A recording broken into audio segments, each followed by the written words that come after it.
Yes, so it was that all people of the world were and are made subject to this process.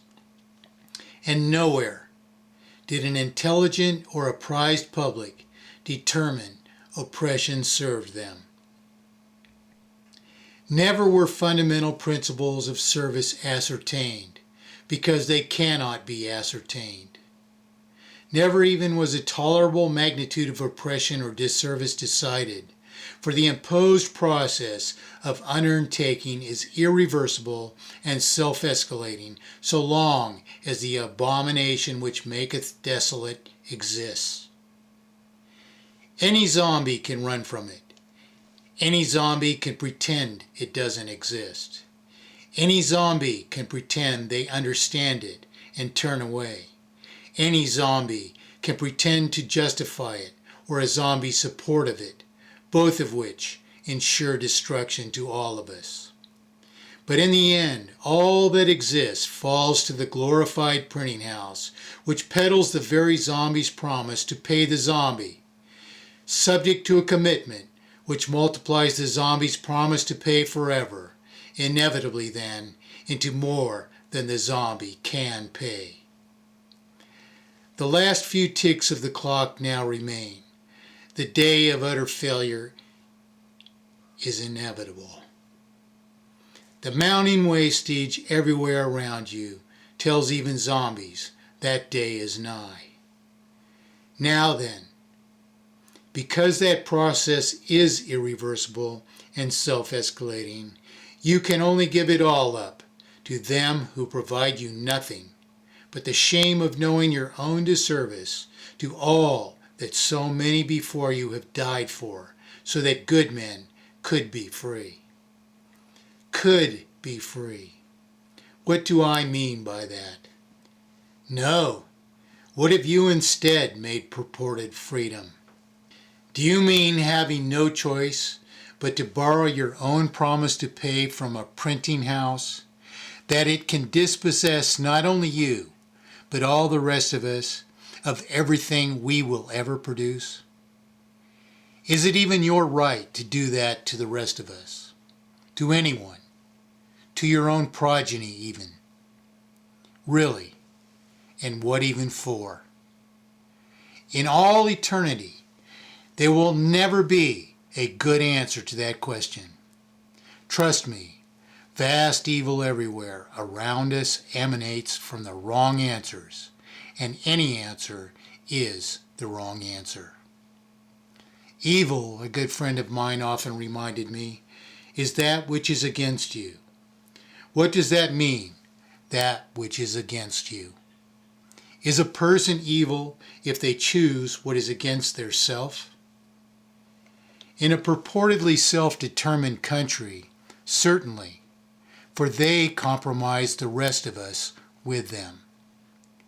You don't have to do anything to be evil. You just have to be a zombie, a person without a conscience or an obligatory recognition of their duty to the rest, a person without conviction to the truth and to what will serve us, who might, for the comfort of taking no stand or the wrong stand, sell the rest of humanity to oppression forever for your own promise to pay what you never will. By what, however, does anyone rightly profess solution? Is there but one solution for circulatory inflation and deflation, than to maintain a circulation which at all times and in all cases remains equal to the remaining value of the wealth it represents? By committing just that circulation to that wealth, and maintaining that circulation by paying the resultant commitment at the rate of consumption or depreciation of the wealth? What kind of people would oppose or obstruct us from paying $83.33 per month for a $100,000 home with a 100-year lifespan? Is it possible to solve price inflation or inherent, irreversible terminal multiplication of debt without eradicating all unearned interest? Is it possible to eradicate systemic manipulation of the cost or value of money or property without solving inflation, deflation, and systemic multiplication of debt by interest? Absolutely not. But every day the work before you is imitated by ever-growing numbers of 11th hour purported experts who repeat the accounts of history I cited so long ago to reveal why and how these things would happen, how to solve them, and how to transform the events of exploitation into solution, immediately and without cost. Some of the most prominent works before you now, in fact, prominently feature or were overtly inspired by non-historic events, which are presented yet as history or even analysis by these 11th hour heroes of monetary rectitude from my own work, as it told a vital story as if it belonged to history. Their pretended work is indelibly marked by these features. Today, never paying credit to the present work, purported alternate solutions spring up like weeds, authored by weeds, who have never even done the math, hoping only to avoid plagiarism of the work they never pay credit because it would disclose the source of thinking they pretend to be theirs. They pen their twist to purported solution, twists which will never stand exhaustive scrutiny because there is one and one only explicit, exacting solution, which it would be utterly preposterous for any of them to pretend to author.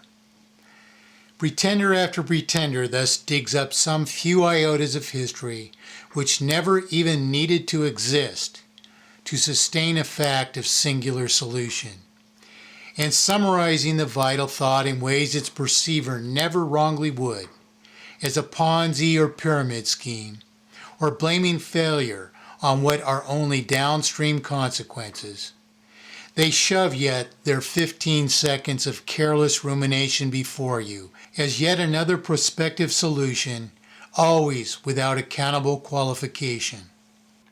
All for profit or attention or something else. The very words of a previous author long before them grace their books and the most prominent of the 100-some-odd videos which pretend to unravel now what was unraveled long ago.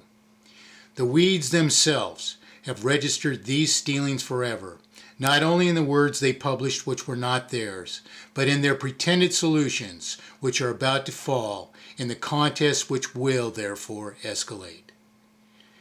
30 years ago, the present work invalidated the gold standard. It demonstrated that interest is inherently usurious. It prescribed how to transform usury into mathematically perfected economy immediately and without cost. All these ideas now grace others' pretended work, not only without a word of credit, but asserting disputable propositions of solution, while the value of the claimed work was that its original context established a fact of singular solution. Amazingly, except for the closest pretenders, most of today's 11th hour experts not only deny the ramifications of interest, they insist on retaining it, and some contenders even insist on returning to elevated rates of interest.